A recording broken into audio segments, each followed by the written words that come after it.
तारिक साहब, दो निज़ाम की बात हो रही है और खान साहब तो कहते थे प्राइम मिनिस्टर बनने से पहले और बाद में भी कहते हैं कि दो नहीं एक पाकिस्तान। तो दो पाकिस्तान तो है, बिल्कुल है बिल्कुल है। अच्छा, अब वही बात हो रही है। जैन साहब कह रहे हैं मैं भी नहीं ट्रैवल कर सकता, पाकिस्तान का नाम रेड लिस्ट में है, मैं भी नहीं कर सकता। तो मियां साहब कैसे ट्रैवल कर रहे हैं? रूल ये है कि आपने आखिरी 10 दिन ट्रैवल से पहले ऐसे किसी मुल्क में क़याम ना किया हो जो रेड लिस्ट में है।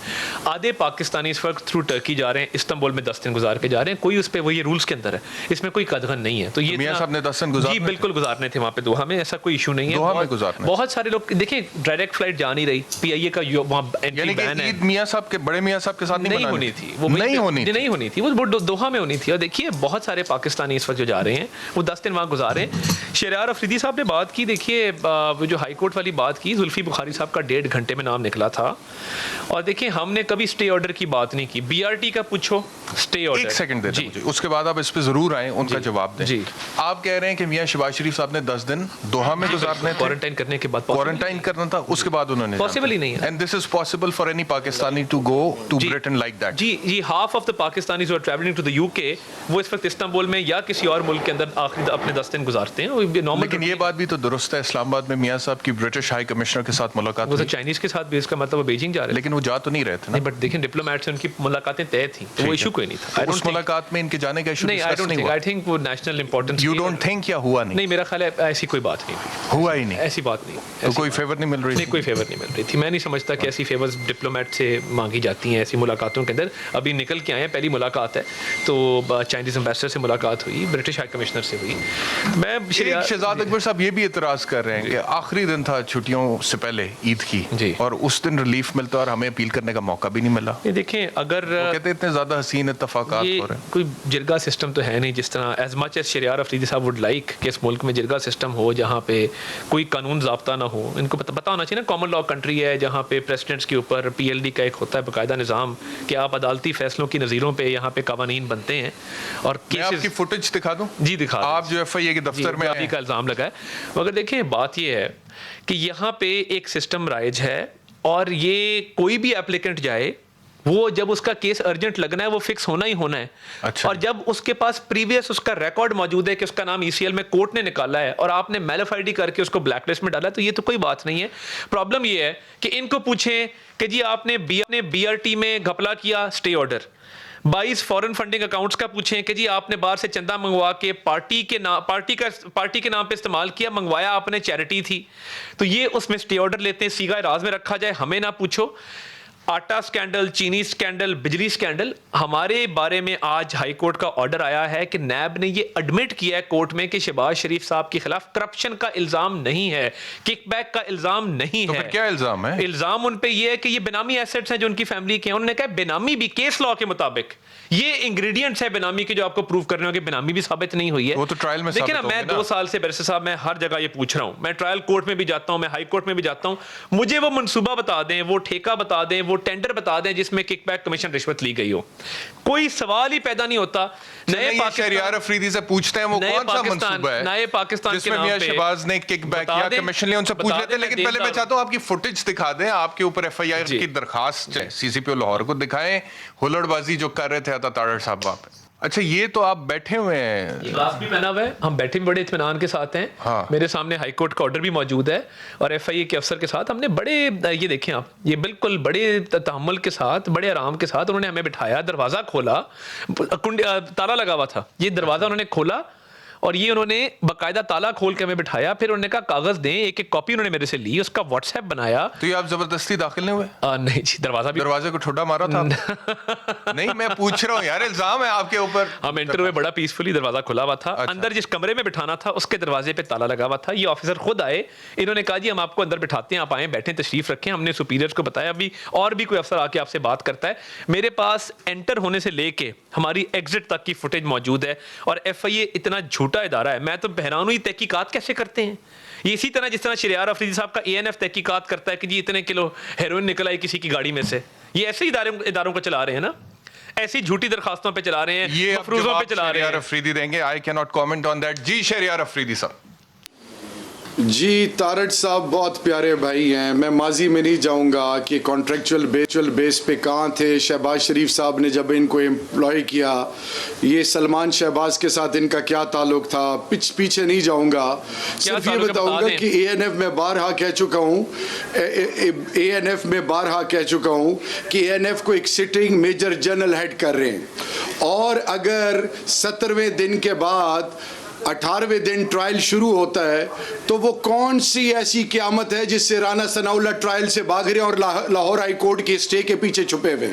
फिर इसी तरह जब नवाज शरीफ को सुप्रीम कोर्ट पानामा ने कॉन्विक्ट डिक्लेयर किया, सिसिलियन माफिया कहा, क्या क्या कुछ नहीं कहा, आज उनके गारंटर वो भी बाहर जाना चाहते हैं और वो भी 2 महीने के लिए गए थे इलाज के लिए और कहा था कि प्लेटलेट्स भी ख़त्म हैं, किडनीज भी ख़त्म है, खुदा ना खास्ता कुछ भी हो जाए और फिर वफाक या इमरान खान इसका जिम्मेदार होगा। तो खुदा के लिए इन चीज़ों पे ना जाएं, आए फैक्ट्स पे बात करें। फैक्ट्स ये हैं कि लीगल प्रोसीजर्स को सामने रख के बैरिस्टर साहब बैठे हैं, जो भी लीगल हिच है उसको क्लियर करना आपकी लीगल टीम का काम है। FIA इमरान खान तो वहाँ नहीं खड़ा था, या शेख रशीद या मैं कि जी आपने नहीं जाना। सो हाई कोर्ट के फैसले को मनोअन कबूल करके तमाम चीजों को सामने रखे, लीगल फॉर्मेलिटीज पूरी करें और जाएं। कमीशन आज तक साबित नहीं कर सके आप लोग। हाँ, अच्छा, रही बात इन्होंने किकबैक्स की, 2008 से 2018 तक 412% इनके एसेट्स इंक्रीज हुए, मियां शहबाज शरीफ और उनकी फैमिली के। 9 इनकी डिफरेंट जो है इंडस्ट्रीज बनी। ऑन टॉप ऑफ दैट फलूदे वाला, रेडी वाला, चमचे वाला, फलाने वाला, बेनामी ये पैसे आए, उनके नाम पे घर खरीदे गए, गाड़ियां खरीदी गई। ये किसको बेवकूफ बना रहे हैं? ये आम आदमी के लिए कानून, ये तो मैं कह रहा हूं आम पाकिस्तानियों को कि भाई ये जो वोट को इज्जत दो, इसका मतलब ये है कि अपनी जात को मुबर्रा करो और बाकी पूरी कौम को आगे लगाओ। देखें, एक पाकिस्तान का नारा, रियासत मदीना की जो बात है वो सिंपल ही है कि ना मेरा प्राइम मिनिस्टर, ना कैबिनेट, ना मैं कानून से बालतर नहीं है। इनको अगर वोट लेने का ज्यादा शौक है, और जरूर होगा, 3 दफा इक्तिदार में रहे हैं, इनके लिए सिंपल मैसेज ये है कि लीगल टीम को वेल इक्विप्ड करें, लीगल फॉर्मेलिटीज कंप्लीट करें। अगर FIA ने ज्यादती की, किसी ने ज्यादती की, take them to the court of law. और सबसे बढ़कर ये कि जब आपको तमाम चीजों से क्लियरेंस मिल जाए चले जाए, लेकिन अभी ट्रायल होना बाकी है नैब में, एंड इंशाल्लाह वक्त साबित करेगा कि इस मुल्क के साथ आप लोगों ने क्या किया है। ओके, अजमल वजीर साहब जो KPK में जिनके ऊपर इल्ज़ाम लगा था, KPK गवर्नमेंट से, आपकी पार्टी से उनका ताल्लुक, इश्तिहारों में कोई किकबैक कमीशन खाने का इल्ज़ाम लगा था, इंक्वायरी की रिपोर्ट सामने आ गई और उसमें उनको इनोसेंट डिक्लेयर किया गया है। तो ये किस लेवल पे इंक्वायरी हुई और इनोसेंट डिक्लेयर किया गया? कोई इन्फॉर्मेशन है आपके पास? मैंने कहा अगर है तो शेयर कर ले हमारे व्यूअर्स के साथ। बैरिस्टर साहब, एक तो मैं एक चीज़ आपको बताऊं कि तहरीक इंसाफ का स्लोगन इंसाफ का है, और ये मैं कहूँ अगर तहरीक इंसाफ भी वो हरबे करे जो बाकी पार्टियां करती है तो then there is no difference. Simple ये है कि अगर मैंने इंक्वायरी की हो, तहरीक इंसाफ के किसी मेंबर ने की हो, चीफ मिनिस्टर खैबर पख्तूनख्वा या किसी भी की stake holder of Tehreek Insaf ने की हो, तो देन यू आर जस्टिफाइबल। इदारे, इंस्टीट्यूशंस को रिफॉर्म्स के हवाले से, criminal justice system, judicial reforms, NAB के हवाले से हम इनको कह रहे हैं आए पार्लियामान का रुख करें, और हमारे पास 2/3 मेजॉरिटी है नहीं, आए रिफॉर्म्स करें, इंस्टीट्यूशंस को ठीक करें और सब कुछ ठीक हो जाए। लेकिन जब भी EVM की बात है, इलेक्टोरल रिफॉर्म्स की बात है, नैब की बात है, इनको NRO याद रहता है, अपनी चोरियां छुपानी याद आती है, बाकी इंस्टीट्यूशन और मुल्क से कोई कंसर्न नहीं है इनका। अच्छा चलें, आपने मेरे सवाल का जवाब नहीं दिया, लेकिन बहरहाल जी सलीम बुखारी साहब, आप पूछे क्या कहिएगा? नहीं, सवाल यही था, मैं कह रहा था कि वो इंक्वायरी किस लेवल पे हुई है? पार्टी लेवल पे हुई है, FIA ने की है, नैब ने की है, जिसमें अजमल वजीर साहब को बेगुनाह डिक्लेयर किया है? वो इंफॉर्मेशन अगर आपके पास है तो please educate me if you have the information. Barrister साहब, I am totally clueless about that, लेकिन ये देखें कि जब उनका नाम आया उनको कहा कि जी आप साइड पे हो जाएं, and he has to prove himself whether he is innocent और नॉट। और किसी भी इंक्वायरी की है, ताज़ा खबर है, अजमल वजीर साहब को बरीउज़्ज़मा करार दे दिया है इंक्वायरी में, तो मैं ये check जरा करता मुझे हूं, चेक मैं करके check करके बताएं कि आपको ये पार्टी लेवल पे इंक्वायरी थी या किसी अच्छा, इदारे ने एक और की है? चीज, प्रोड्यूसर साहब अभी अच्छा बताएं। एक और In the चीज, meanwhile, एक और we'll go चीज to मैंने सलीम बुखारी साहब। तारिक साहब ने जी। एक मिनट बैरिस्टर साहब, एक और चीज, ये जो PNIL की एब्रीवेशन है, it stands for provincial national identification list, ये पर्संस नॉट इन लिस्ट नहीं है, so let it please correct it, number 1। और दूसरा मैं पता करता हूं।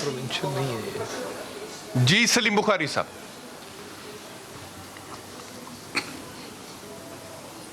देखिए, गुजारिश ये है कि यहाँ तज़किरा हुआ ये कि जनाब वो यहाँ से मुल्क से गए थे इलाज करवाने के लिए, उनके ज़ामन भी शहबाज शरीफ साहब थे, वो वापस नहीं आए। ये तो बहुत हमने ज़ोर और शोर से ये बात हमने सुनी है, लेकिन ये आधा सच है। जनरल मुशर्रफ साहब भी तो इसी बहाने से बाहर बैठे हुए हैं ना। उनका कोई केस बहुत ज़्यादा मुख्तलिफ तो नहीं है, बल्कि उनका केस तो बहुत हीनियस है, that is high treason case. तो मेरा ख्याल से अगर हम पूरा सच बोलने की आदत डाल लें तो उसमें कोई ख़राबी नहीं है। तो जिसने भी चाहा है इस निज़ाम से, इस अदालती सिस्टम से फ़ायदा उठाया है और उठा रहे हैं मुसलसल। एक तो ये है जी। दूसरी बात यह है कि दो कवानीन की बात भी बहुत ज़रा ज़ोर शोर से की हमारे भाई शहरियार अफरीदी साहब ने भी की। तो मैं तो इमरान खान साहब के उस स्लोगन का बहुत हामी था, और मैंने कहा था शायद इस मुल्क में इनकलाब आने वाला है, बाकायदा लाइव प्रोग्राम में कहा था। जब उन्होंने कहा था कि साहब मुझसे शुरू होगा, बनी गला से शुरू होगा, फिर मेरे मिनिस्टर्स का होगा, और फिर सबका अक्रॉस द बोर्ड होगा। ये वादा उनका जो है वो अभी ज़ेरे तकमील तो तब हो ना जब इस सिलसिले में कोई कदम उठाया जा रहा हो। बहुत सारे एक लंबी तादाद है जो नैब के ऊपर जिनके केसेस भी हैं, जिनके रेफरेंसेस दायर हुए हैं, प्रोसीडिंग चल रही है, ट्रायल चल रहा है, लेकिन उनमें से काफ़ी सारे लोग जो हैं वो वज़रा भी हैं, काफ़ी सारे लोग मशीर भी हैं। तो अगर एक वन आइड जैक की तरह से आप देखेंगे इसको, तो ये सूरत हाल बहुत गंभीर है। ये बुखारी साहब, आपके पास भी नारे लगा के इंसाफ का बोलबाला इंफॉर्मेशन होती है, आपको घर से इंस्टेंट शुरू करना इंफॉर्मेशन पड़ेगा। पहुंचती है आप तक भी। ये अजमल वजीर साहब की इंक्वायरी किस लेवल पे हुई है, कोई इंफॉर्मेशन है आपके पास बुखारी साहब, जिसमें उन्हें इनोसेंट डिक्लेयर किए? अभी ताज़ा खबर आई है। देखिए, टू बी वेरी ऑनेस्ट, अभी तो मैंने खबर ही ये आपसे सुनी है कि उनको एग्जोनरेट कर दिया गया है। किस लेवल पर किया है, क्योंकि वहाँ एहतसाब का अदारा तो वैसे ही बंद है, क्योंकि उनका जो हेड था वो उसको फारग कर दिया गया था। उसके बाद से मुझे नहीं पता कि वो अब वहाँ पर यानी ऑपरेट कर रहा है या नहीं कर रहा है। तो जिस भी लेवल पर इंक्वायरी हुई होगी, यकीनी तौर पर इसको जुडिशियल इंक्वायरी होना चाहिए, उसी तरह से केस बनना चाहिए था, उसी तरह से उनको पकड़ा भी जाना चाहिए था।